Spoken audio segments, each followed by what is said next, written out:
রাজনীতির উত্তাল সময়ে নতুন দাবি উত্থাপন করেছেন এবি পার্টির সাধারণ সম্পাদক ব্যারিস্টার আসাদুজ্জামান ফুয়াদ। তিনি বলেন, আমি গণ অভ্যুত্থানে অংশ নিয়েছি, কমিশনের মিটিংও গিয়েছি এবং সংবিধানের ৭ ক ধারার আওতায় আমরা সবাই রাষ্ট্রদ্রোহের অভিযুক্ত।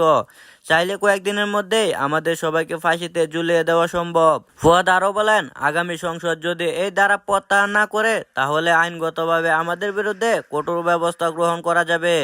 এনসিপি সহ অনেকের ক্ষেত্রে মৃত্যুদণ্ড কার্যকর করা সম্ভব। তিনি জোর দিয়ে উল্লেখ করেন, তার মানে হলো দ্রুত জুলাই সনদকে সাংবিধানিক মর্যাদা দিয়ে সংবিধান অনুযায়ী এর আখ্যা নিশ্চিত করতে হবে। এই মন্তব্যকে রাজনৈতিক অঙ্গনে সরাসরি চ্যালেঞ্জ হিসেবে ধরা পড়েছে। বিশেষ ধারাটি নিয়ে রাজনৈতিক দল ও আন্দোলনগুলোর উদ্বেগ বেড়েছে।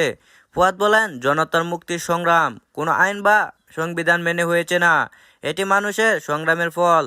তাই সংবিধানে এ ধারা থাকায় বিপদের সূচনা হয়েছে।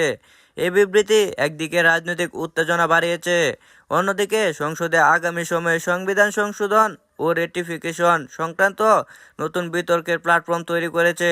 সরকারের কাছে এখন সিদ্ধান্ত আছে, সংবিধানে সুনির্দিষ্ট ব্যাখ্যা প্রদান করা হবে কি না এবং আন্দোলনের ঐতিহ্য ও রাজনৈতিক অংশগ্রহণের বৈধতা নিশ্চিত করা হবে কি না।